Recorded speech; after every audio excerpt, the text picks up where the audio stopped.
When I was 17, on my way home from a sprawling 4th of July family barbecue in Savannah, I was involved in a catastrophic accident on I-95. The surgeons told the hospital staff I needed to be in an operating room within the hour, or I wasn't going to survive.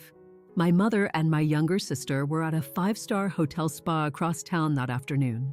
When a nurse put my mother on speakerphone, her exact words were, "Look, if she isn't going to pull through, just let me know when it's over.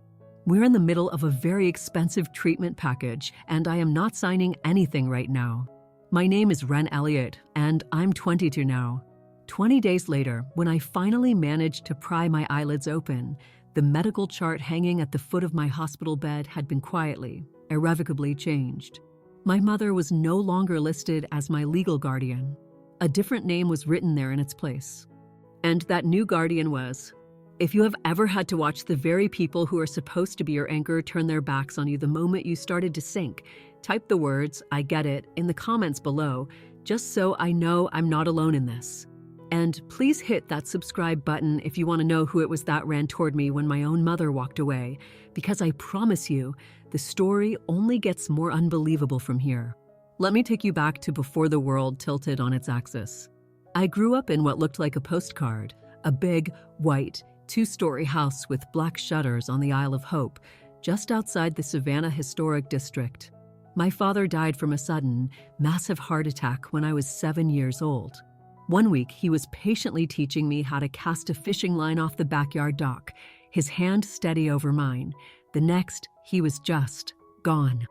After the funeral, after the casseroles stopped appearing on our doorstep and the sympathetic phone calls dwindled to nothing, the only person who still showed up, every single weekend without fail, was my mother's father, Arthur Peterson. Everyone in Chatham County knew him as the retired fire department captain who never quite hung up his helmet. He just swapped it for a worn-out fishing hat and a tackle box. He'd pull into our driveway in his old, slightly rusted Ford pickup truck, a brown paper bag of fresh shrimp and stone-ground grits from his favorite place on River Street on the passenger seat just for me. He'd let me ride shotgun while he told me stories about battling shipyard fires and rescuing cats from 100-year-old oak trees. To me, he wasn't Captain Peterson. He was just Grandpa Art, the one solid thing in a world that had become shaky and uncertain.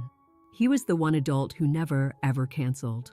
My mother, Aria Elliott, mourned my father for what felt like a respectable year. Then, at some high-dollar charity auction downtown, she met Julian Vance. Julian owned a major developing firm responsible for half the new luxury condos on Sea Island and drove a gleaming black Mercedes that smelled perpetually of rich leather and quiet money. 2 years later, they were married in a lavish beachfront ceremony that I mostly remember as a blur of white fabric and uncomfortable shoes. 9 months after that, my half-sister, Skylar, arrived, blonde, screaming, and instantly the gravitational center of our new family's universe. Overnight, our house transformed. A state-of-the-art nursery appeared. A full-time nanny was hired. A whole new universe of rules materialized. My bedroom, the one that overlooked the front yard, was moved to the small, stuffy room above the garage so that Skylar could have the larger space with the ensuite bathroom and the private balcony. My childhood soccer trophies and art projects quietly vanished from the living room shelves. My mother, Aria, started introducing me not by my name, but with a vague wave of her hand as my older daughter, as if I were a holdover from a previous life, a piece of antique furniture she hadn't gotten around to selling. By the time I was 15, I was a ghost in my own home. Julian paid for my existence, the roof over my head, the food I ate, but he never truly looked at me unless I was physically obstructing his path from the hallway to his home office. Skylar was showered with new designer clothes every season, while I was given bags of hand-me-down uniforms from a prestigious private school I didn't even go to. The only place I ever felt seen, the only place I felt like myself, was at Grandpa Art's small brick cottage on Tybee Island, a 25-minute drive across the Talmadge Memorial Bridge. He kept my old, rusty bicycle in his garage, its tires always full of air. He kept his freezer perpetually stocked with my favorite popsicles. And he never once asked me why I chose to spend every single weekend and holiday there instead of at home. He didn't have to. He already knew. The 4th of July weekend when I was 17 was supposed to be a good one. Grandpa Art was hosting his annual barbecue, a tradition that was the highlight of my year. 3 long picnic tables were set up under the sprawling, moss-draped live oaks in his yard. He'd made gallons of sweet tea, served in big mason jars, and a massive pot of low-country boil simmered over an open fire. Cousins I hadn't seen in ages flew in from all over. There was music playing from an old boombox, the happy screams of little kids running through sprinklers, and the thick, nostalgic smell of charcoal and citronella hanging in the humid Georgia air. I was wearing a pale yellow sundress that Grandpa had bought me just the month before, insisting that the color matched my eyes. For a few perfect hours, it felt like the old days. It felt like maybe, just maybe, I still belong somewhere. And then, standing by the dessert table, I overheard my mother on her phone. She was laughing, that bright, tinkling laugh she reserved for her society friends. She was telling someone on the other end how she and Skylar had booked a mother-daughter wellness day for the next morning facials, hot stone massages, the works. And after that, the 3 of them, her, Julian, and Skylar, were flying first class to the Caribbean for a week-long real vacation. My name was never mentioned. Not once. I just stood there, a paper plate of half-eaten peach cobbler in my hands, feeling the warmth of it drain away until it was as cold as the pit that had just opened in my stomach. I found Grandpa Art by the grill, told him I had a splitting headache and felt like I needed to head home early. He tried to get me to stay, his brow furrowed with concern. He could always tell when something was wrong, but I just needed to escape. He handed me the keys to the old 1990s Ford Bronco he'd helped me buy with the money I'd saved from my summer job as a lifeguard. "Drive safe, kiddo," he said, his voice soft. "Text me when you get to the house." I promised him I would. It was already growing dark by the time I merged onto I-95 heading west. A summer thunderstorm, the kind that materializes out of nowhere in the low country, rolled in with a vengeance. The sky turned a bruised, greenish black. Rain began to pour down in blinding sheets. My windshield wipers, cranked to their highest speed, were fighting a losing battle against the deluge.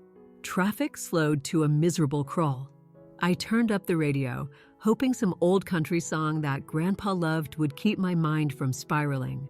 The headlights of the cars around me blurred into streaks of red and white light. I never even saw the tractor trailer. The driver, going way too fast for the conditions, hydroplaned. The massive truck jackknifed it, skidding sideways across 3 lanes of traffic. It slammed into the driver's side of my Bronco at what felt like 100 miles an hour. There was a horrific, ear-splitting shriek of twisting metal. Glass didn't just break, it exploded inward. The world tumbled over twice, the roof of my car caving in around me, before my Bronco finally screeched to a halt, upside down, pinned against the concrete median. I remember the sharp, biting pain of the seatbelt digging into my shoulder, the coppery taste of blood filling my mouth, and the sudden, terrifying silence that followed the chaos. And then, nothing at all.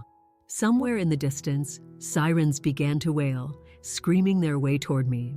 The emergency room at Memorial Health was pure, orchestrated chaos.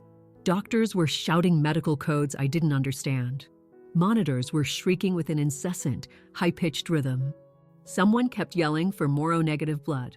They wheeled me straight into Trauma Bay 1. My clothes were sliced off my body in seconds, for needles were plunged into both of my arms. A tube was forced down my throat to help me breathe. A surgeon, his blue scrubs already spattered with blood, leaned over my face. He explained that my pelvis was shattered, my spleen had ruptured, and I was bleeding inside my skull. He said I had less than an hour before the damage became irreversible. They needed parental consent, immediately, to take me into the operating room. A nurse with kind, worried eyes found my phone, scrolled to Mom, and hit the FaceTime button. The call connected on the 3rd ring. Through the phone's speaker, I could hear the faint, serene sounds of spa music and the low, vibrating hum of massage chairs. My mother's face filled the screen, a green clay mask covering her skin, cucumber slices resting on her eyelids. Skylar was sprawled on an identical table next to her, earbuds in, scrolling through her phone. "Mrs. Vance?" The nurse said, her voice trembling slightly. "This is Nurse Ramirez at Memorial Health Trauma Center." She angled the phone so Aria could see my face, swollen and caked with blood, the ventilator tube taped to my mouth. "Your daughter Ren has been in a very severe car accident. She has life-threatening injuries and requires immediate emergency surgery. We need your verbal consent right now, or she may not survive the next hour." Aria peeled one cucumber slice off her eye and squinted at the screen, annoyed. Skylar pulled out one earbud and leaned over, her expression more curious than concerned. The surgeon stepped into the frame. "Ma'am," he said, his tone urgent. "We are looking at multiple critical fractures, severe internal bleeding, and probable brain swelling. We have to open her up right now." Aria let out a long, put-upon sigh, the kind someone makes when they've been asked to move their car from a reserved spot. "Look, if she isn't going to pull through, just let me know when it's over," she said, her voice completely flat and devoid of any emotion. "We're in the middle of a very expensive treatment package, and I am not driving all the way downtown just to sign some papers." From the table next to her, Skylar let out a short, sharp bark of a laugh. She quickly covered her mouth, and then I watched as she took a screenshot of my battered, unconscious face on the gurney. I saw her thumbs flying across her phone screen. I would learn later that the caption she sent to her group chat was, "Finally getting some peace and quiet, LOL." The nurse's hand was visibly shaking as she held the phone. A doctor behind her muttered, "My God." Someone else whispered, "Make sure this is being recorded." Nurse Ramirez tried one more time. "Ma'am, this is a legal requirement for a minor. I heard you." Aria cut her off, her voice sharp with irritation. "Call my father, Arthur Peterson. He'll deal with it. We paid for a full day here." And then she ended the call. The entire trauma team just stared at the blank phone screen in stunned silence. One of the young residents looked like he wanted to hurl the device against the wall. They scrolled to the next emergency contact, Grandpa Art. His old Ford pickup was already speeding down the highway when the hospital finally reached him. He had been sitting on his back porch on Tybee, cleaning shrimp for the next day's lunch. The second he heard the words Ren and critical, he dropped everything and floored it across the Talmadge Bridge, still wearing his rubber boots and an apron stained with salt water and fish guts. Rain hammered his windshield. Lightning split the sky. He made the 25-minute drive in less than 15. He burst through the automatic doors of the ER, soaked to the bone, the retired captain's badge he'd carried for 30 years clipped to his belt out of pure habit. The charge nurse took one look at the determined, frantic expression on the old fire captain's face and waved him straight through security. He signed every single consent form they pushed in front of him without reading a single word, his hand shaking so badly that the pen scratched deep into the paper.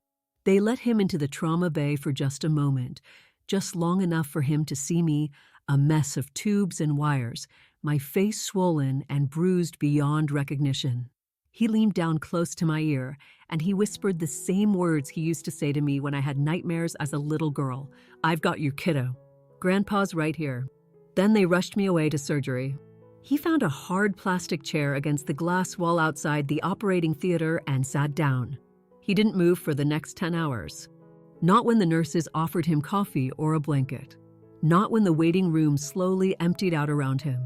Not even when the storm outside briefly knocked out the hospital's power and the emergency generators roared to life. When they finally wheeled me into the intensive care unit just before sunrise, he followed my bed, his calloused hand wrapped around mine, which had gone cold and limp hours before.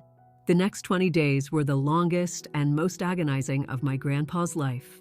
The ICU was a sterile, cold place that smelled of antiseptic and fear. The constant, rhythmic hissing and beeping of the machines was a perpetual reminder of how thin the line between life and death truly was. Grandpa Art claimed the uncomfortable vinyl recliner next to my bed and simply refused to leave. The nurses tried to gently coax him to go home on the first night to get some rest. He just pulled the old, worn badge out of his wallet and said, "I'm not going anywhere." After that, no one bothered him again. He slept in short, fitful bursts, his head lolling back, mouth slightly open, his work boots still on his feet. When he was awake, he talked to me. He talked to me nonstop, his voice a low, steady rumble, just quiet enough not to set off the alarms on the monitors. He told me about the night I was born, how he was the first person to hold me because my mother was too exhausted and overwhelmed. He retold the story of the summer I was 9, when we caught a 4-foot bonnet-head shark off the Tybee Pier, and how I had screamed with a mixture of terror and delight until he let me reel it in all by myself. He read aloud from a battered old copy of To Kill a Mockingbird that he kept in his truck, doing all the different voices for the characters. Some evenings, when he had run out of stories, he would just hum an old hymn his own mother used to sing to him as a boy, the same one that always put me to sleep on his couch. Doctors and specialists came and went in a constant parade. One morning, a neurologist delivered the good news that the swelling in my brain was finally starting to go down. Another afternoon, an orthopedic surgeon gravely warned that my shattered pelvis might never heal correctly, and I could have a limp for the rest of my life. Grandpa Art listened to all of it, nodding, asking sharp, intelligent questions that made the young residents nervous, and then he would go right back to holding my hand and talking to me as if nothing had changed. On day 18, the numbers on the monitors finally started to consistently move in the right direction. My blood pressure stabilized. The ventilator settings were gradually lowered. A nurse caught my grandpa smiling, a real, genuine smile, for the first time in almost 3 weeks. That same afternoon, while he was leaning close to my ear, whispering that the redfish were running and we would go fishing the very minute, I woke up. A tall, imposing man in a sharp navy suit appeared at the glass door of my ICU room. It was Mr. Hayes, a lawyer who had worked with Grandpa on a few cases 20 years ago. They still played poker together once a month. Grandpa looked up, saw the thick manila folder in Mr. Hayes' hand, and gave one slow, deliberate nod. No words were needed between them. Mr. Hayes left the hospital, got into his polished silver sedan, and drove directly to the Isle of Hope. He knew the address by heart. He found Aria and Skylar in the grand foyer, surrounded by a mountain of designer luggage. 2 matching, bright pink suitcases stood by the front door, their tags already filled out for a 7-night luxury cruise that was set to leave from the port of Savannah the next morning. Julian was upstairs on a business call. Skylar was busy filming herself doing a twirl in a new, expensive sundress for her Instagram followers. Aria was meticulously double-checking their passports. The doorbell chimed. Mr. Hayes introduced himself, handed my mother the thick envelope, and waited patiently while she ripped it open. Inside were 2 sets of legal documents, an emergency petition to strip her of all parental rights due to medical neglect and abandonment of a minor, and a civil suit filed by the hospital for the cost of extraordinary life-saving measures, plus damages for pain and suffering. Both documents named Aria Vance, and because Skylar, at 15, had actively participated in the cruelty, she was named as well. Aria's carefully applied spray tan couldn't hide the way her face went bone white. Skylar stopped her twirling mid-spin. "You have 72 hours to respond to this," Mr. Hayes said, his voice perfectly calm and professional. After that, a judge has already agreed to an emergency hearing. Aria started screaming about her lawyers, about this being a huge mistake, about how dare anyone question her as a mother. Skylar burst into loud, theatrical sobs, wailing that she didn't mean anything by the texts, that it was just a joke. Mr. Hayes simply turned around, walked back to his car, and drove away. Inside the house, Aria slid down the pristine white wall, clutching the papers, her mascara running in black rivers down her cheeks. Skylar kept screaming that this was going to ruin her cruise. Julian finally came downstairs, took one look at the legal documents, and went as pale as his wife. Back at the hospital, Grandpa Art never said a word about his visitor. He just kept holding my hand, humming that same old, comforting him, waiting for the day my eyes would finally open. 2 days later, they did. The first thing I felt was pain, a dull, throbbing ache that seemed to emanate from every single cell in my body. My mouth tasted like rust and plastic. The machines were still beeping, but they sounded softer, more distant now. The first face I saw was my grandpa's. He was unshaven, his eyes were bloodshot and red-rimmed, but he was grinning so wide I thought his face might split in two. "Hey, kiddo," he whispered, his voice cracking with emotion. "Welcome back." I tried to speak, but all that came out was a dry, rasping croak. He hit the nurse's call button, then picked up the small whiteboard from the foot of my bed and held it up so I could see. Written in big, bold, black marker were the words, "Legal Guardian, Arthur Peterson." I stared at the words until they blurred. Tears I didn't even know I had in me started to roll down my temples and into my ears. He gently wiped them away with a thumb that still smelled faintly of salt water and shrimp. Over the next few hours, in between nurses checking my vitals and doctors shining bright lights into my eyes, he told me everything. The FaceTime call, my mother's exact, chilling words, Skylar's screenshot, the legal papers being served while I was lying there unconscious. He didn't sugarcoat a single detail. He never had. I cried again, harder this time. It wasn't a cry of pain or sadness, but of a relief so profound it felt like I was drowning in reverse. 3 weeks after that, they finally discharged me from the hospital. But I didn't go home to the big white house on the Isle of Hope. I went home to Grandpa Art's little gray house on stilts on Tybee Island, just south of the city. The moment he carried me over the threshold, the salty ocean air filled my lungs, and it felt like the first real breath I had taken in years. My new bedroom had been his fishing tackle room. He had painted the walls a pale, calming blue and hung up the same seashell wind chimes we had made together when I was 9. From my window, I could see the Atlantic Ocean, rolling in, steady and endless. Physical therapy started the following Monday. It was brutal. I had to learn how to do everything all over again. I learned to sit up in bed, then to stand, then to shuffle a few feet behind a walker while Grandpa Art spotted me, his hands hovering, ready to catch me, just like he did when I was a toddler learning to walk. He cooked shrimp and grits for me almost every night because it was soft enough for my jaw, which was still partially wired shut. We watched the sunset from his creaky porch swing every evening, his arm draped protectively around my shoulders, neither of us feeling the need to fill the comfortable silence between us.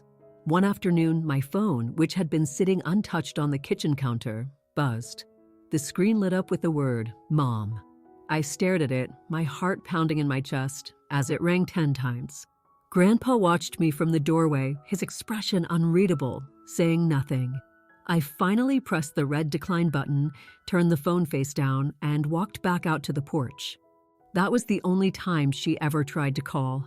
Across town, Julian filed for divorce that very same week. His development company had just landed a massive, high-profile contract with the city. The last thing he needed was a scandal involving child abandonment and neglect tied to his name. He moved out of the Isle of Hope house before the ink on the divorce papers was even dry, taking only his clothes and his expensive golf clubs. Skylar had a complete meltdown on social media that lasted for about 3 days, and then she went completely silent when the private universities that had been recruiting her started rescinding their scholarship offers. Grandpa Art never brought any of it up unless I asked him directly. When I did, his answers were always short and to the point. They made their bed, Wren, he'd say. Now they have to lie in it. Some nights, the phantom pain in my shattered hip would wake me up screaming. He would shuffle into my room, wearing his old, faded Fire Academy sweatpants, sit on the edge of my bed, and just hold my hand until the medication kicked in and I drifted back to sleep. Other nights, I'd wake up to the sound of him praying out loud in the living room, his voice rough with emotion, asking God to grant him enough years to see me get back on my feet again. By the time the last of the stitches were removed and the hard casts were replaced with lighter braces, I could walk the entire length of the Tybee Pier without stopping. Grandpa bought 2 new fishing rods and a bucket of shrimp. We sat at the very end of the pier, where the water turns a deep, dark green, with our lines in the water. We didn't catch much of anything, but neither of us cared. The warm Georgia sun felt like it was burning the last of the hospital smell from my skin. I looked out at the endless horizon one evening, the wind whipping my hair across my face, and I realized, with a sudden jolt of clarity, that I wasn't waiting for anything anymore. Not for an apology. Not for an explanation. Not for a second chance that I never wanted to give in the first place. The ocean just kept on moving, same as it always had. A couple of months later, the day of the preliminary custody hearing arrived. The courthouse on Broad Street smelled of old paper, floor wax, and justice. I walked in on crutches, with Grandpa Art on one side of me and Mr. Hayes on the other. My mother sat at the defendant's table. She was wearing a plain navy suit that was now 2 sizes too big for her. Her eyes were puffy, and she wore no makeup.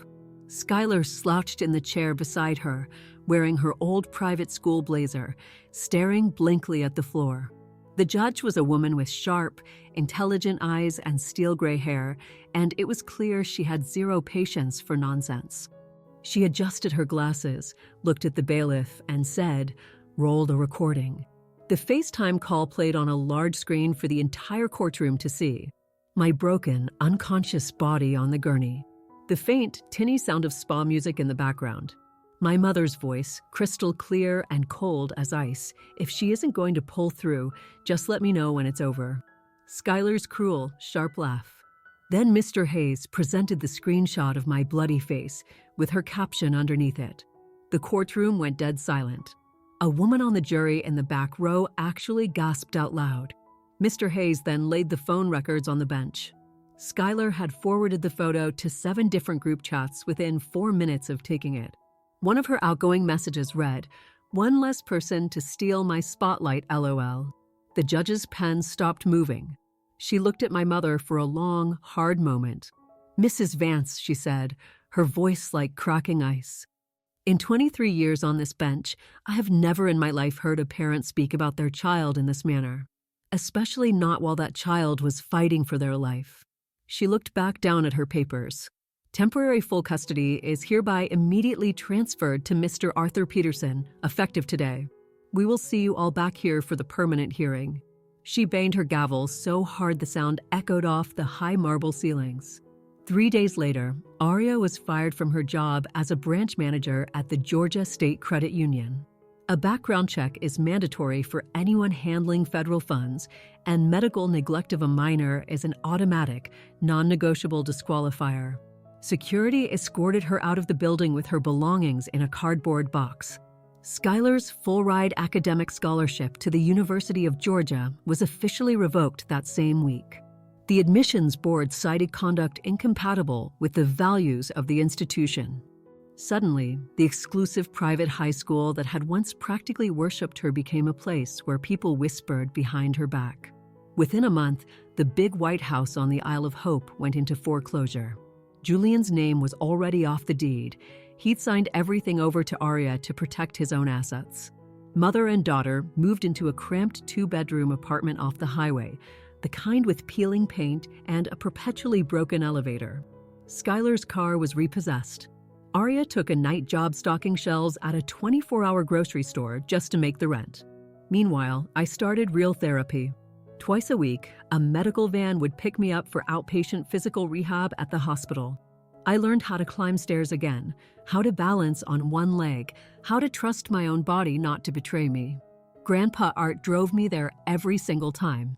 He'd wait in the lobby, reading the same 3 fishing magazines over and over again until I came out, sweating and shaking, but a little bit stronger. On Thursdays, I saw a trauma counselor named Dr. Evans. We would sit in her small, quiet office that always smelled like lavender, and we would talk about the nightmares, about the anger, about the precise moment I realized that I never wanted to hear my mother's voice again for as long as I lived.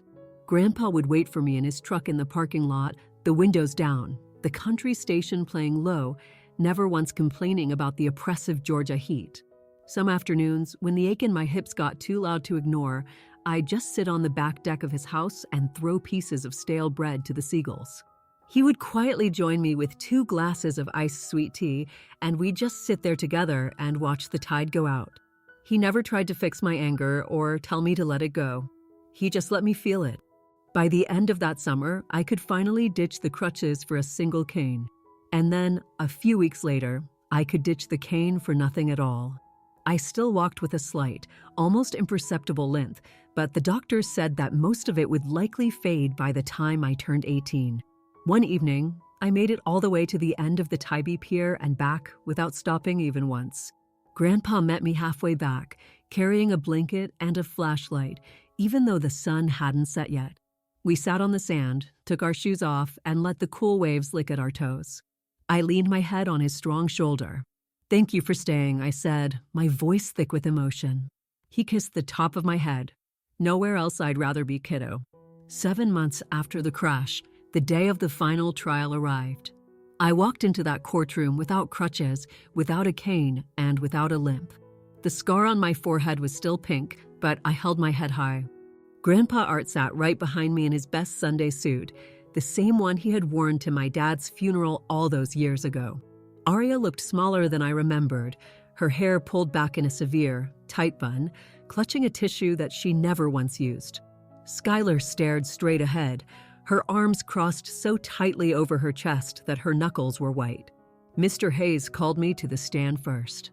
I swore the oath, sat down, and looked the judge directly in the eye. "Tell the court how it felt," he said gently, "knowing your mother refused to come to the hospital while you were dying." I took a deep breath. The room was silent. "It felt," I said, my voice steady and clear, like the last little piece of me that still believed I mattered to her died on that operating table. I learned in one single sentence that I was disposable. And the person who taught me that was the same woman who used to read me bedtime stories. I told them about waking up and seeing my grandpa's name on the Guardian line. I told them about the single missed call that I never returned. I told them about every night that I fell asleep listening to the sound of the ocean instead of wondering why I was never good enough. Aria's lawyer tried his best to paint her as a victim, stressed, overwhelmed, a casualty of circumstance. He brought up her job loss, the foreclosure, the messy divorce. I didn't look at her once. When he was finished, the judge turned to me and asked if I had anything else I wanted to say. "Yes, Your Honor," I answered. "I don't want her money. I don't want her apologies. I just want this to be over. I already have a family." The judge didn't take long to deliberate. She returned to the courtroom 20 minutes later. "Permanent termination of parental rights for Aria Vance, effective immediately," she declared. Civil judgment in favor of the plaintiff and Memorial Health in the amount of $550,000. The property on Isle of Hope will be sold at auction to satisfy the lien. Mr. Arthur Peterson is granted full legal adoption of the minor. This case is closed. The gavel cracked like a gunshot. Outside in the hallway, reporters shouted questions at us. I ignored them all, took my grandpa's arm, and walked out into the bright October sunshine, a free woman. 3 weeks later, the bank put a padlock on the front door of the big white house. A moving truck came to collect what few possessions Aria and Skylar had decided to keep. They loaded a few boxes into an old, beat-up sedan and drove north on I-95, headed for somewhere cheaper, somewhere no one knew their names. I never asked where they went. That same month, the official adoption papers arrived in the mail. I signed the name Wren Elliott Peterson for the very first time and cried harder than I did the day I woke up from the coma.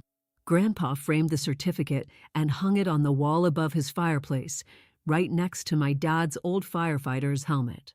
I started my senior year of high school at a small alternative school just 10 minutes from Tybee. The classes were small, the teachers actually cared, and no one knew my story unless I chose to tell them. I made the honor roll every single quarter and got an early acceptance to Georgia Southern University, close enough that I could come home every night if I wanted to. Graduation day was warm and windy. I wore a pale blue cap and gown, the same color as the walls of the bedroom Grandpa had painted for me. When they called my name, my entire graduating class stood up and cheered, because by then, they all knew who it was that had carried me through the fire. Grandpa Art was waiting for me at the bottom of the stage steps, wearing his formal dress uniform, his medals polished and his eyes shining with pride. I ran to him, threw my arms around his neck, and let him lift me off the ground like I still weighed nothing at all. 5 years have passed since that 4th of July. I'm 22 now. I have a degree in social work hanging on my wall, and I work as a victims advocate at a nonprofit just over the bridge in Savannah. Every single day, I sit across from teenagers who are convinced that no one will ever choose them, and I get to look them in the eye and tell them that they're wrong. Because someone chose me when the people who were supposed to love me most walked away without ever looking back. Grandpa Art turned 78 last month. He still mows his own lawn, still catches more fish than any of the charter boat captains on the island, and he still makes the best shrimp and grits in the entire state of Georgia. The little gray house on stilts is exactly the same. The seashell wind chimes still sing on the porch, the swing still creaks, and the coffee pot is always half full. My old room is still pale blue. His tackle room is still a bedroom because neither of us ever had the heart to change it back. We eat dinner on the back deck most nights, watching the dolphins chase schools of mullet in the surf. He calls me kiddo exactly once a day, usually when he hands me a glass of sweet tea. I still call him Grandpa. Nothing else has ever felt right. Aria and Skylar left Georgia for good about 3 years ago. The last I heard, they were living somewhere in Florida, renting a room in a mobile home under a different last name. I never search for them. They never search for me. The silence between us is clean. It's final. It's peace. Some people ask me if I'm still angry. The truth is, I'm not. Anger takes an energy that I decided a long time ago I would rather spend on living. Some people ask if I've forgiven them. Forgiveness isn't something that's mine to give. It's theirs to earn, and they never even tried. I'm simply done. What I do carry with me every single day is a sense of gratitude so deep it still sometimes catches me off guard and takes my breath away. Gratitude for the man who slept in a hard vinyl chair for 20 nights straight. For the retired fire captain who never missed a single one of my therapy appointments. For the grandfather who turned his small house into a home and his heart into a safe harbor. Family isn't just the people who share your blood. Family is the person who stays when your own blood is running cold on an operating table. Family is the one who signs the papers, who holds your hand, who drives you to rehab, and who never, not for one single second, makes you feel like you are a burden. If you're watching this and you're scared that you don't have that person in your life, I'm asking you to look harder. They're out there. Sometimes they're the grandparent you never expected to need. Sometimes they're a friend, a teacher, a neighbor who simply refuses to let you go. And when you find them, you hold on tight. Because real family isn't something you're born into. It's something that is chosen every single day, especially on the days when choosing you costs them everything. That is the only truth I know for sure. And that is my story.